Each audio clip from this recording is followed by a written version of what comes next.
ആഗോള അയ്യപ്പ സംഗമത്തിലെ ചടങ്ങിൽ യു.പി. മുഖ്യമന്ത്രി യോഗി ആദിത്യനാഥിന്റെ കത്ത് വായിച്ചത് വിവാദമാക്കി പ്രതിപക്ഷം. പിണറായി വിജയന് പറ്റിയ കൂട്ട് യോഗി ആദിത്യനാഥാണെന്ന് പ്രതിപക്ഷ നേതാവ് വി.ഡി. സതീശൻ പറഞ്ഞു.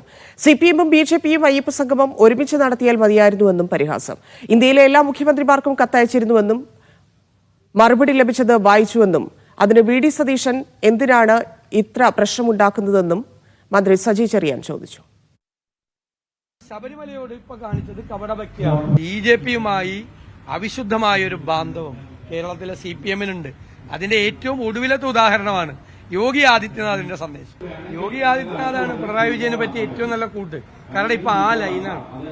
കഴിഞ്ഞ പാർലമെന്റ് ഇലക്ഷൻ കഴിഞ്ഞതിന് ശേഷം അതിന് മുമ്പ് ന്യൂനപക്ഷ പ്രീണനമായിരുന്നു.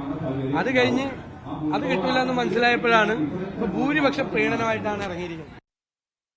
അദ്ദേഹത്തിന്റെ കത്തിനെ പിന്നെ എന്തിനാ വിമർശിക്കുകയാണ്? അദ്ദേഹം ഉത്തർപ്രദേശിന്റെ മുഖ്യമന്ത്രിയാണ്. അദ്ദേഹം BJP നേതാവായിരിക്കാം. പക്ഷേ ശബരിമലയുടെ കാര്യത്തിൽ അദ്ദേഹം നിലപാട് ശരിയായ നിലപാടാണ്. അതേ ഒരു കത്തയച്ചതിന് വി.ഡി. സതീശൻ എന്താ വിമർശിക്കുന്നത്? വി.ഡി. സതീശൻ എന്തിനാ വിഷമിക്കുന്നത്? അതേ ഒരു കത്തയച്ചു. ഞങ്ങൾ ഈ ഇന്ത്യയിലെ എല്ലാ മുഖ്യമന്ത്രിമാർക്കും കത്തയച്ചു. നിങ്ങൾ വരണമെന്ന് പറഞ്ഞു, നിങ്ങളുടെ ആളുകളെ ഉണ്ടോന്ന് പറഞ്ഞു. അതിനെന്താ അതിന്റെ മറുപടി അവിടുത്തെ മുഖ്യമന്ത്രി അയച്ചു, തമിഴ്നാട് മുഖ്യമന്ത്രി അയച്ചു. ആ മറുപടി അവിടെ വായിക്കണ്ടേ? അതല്ലേ മര്യാദ? അവിടെ വായിച്ചു. അതിനെന്തിനാണ് സതീശൻ വിഷമിക്കുന്നത്? യോഗി ആദിത്യനാഥിന്റെ പേര് പറഞ്ഞാൽ ഉടനെ കേരളത്തിലെ മതന്യൂനപക്ഷങ്ങളിൽ പെടുന്നവർക്ക് ആവേശം കൊള്ളുമെന്നാണ് അദ്ദേഹം ധരിക്കുന്നതെങ്കിൽ അതൊന്നും കേരളത്തിൽ പാസ്സായി.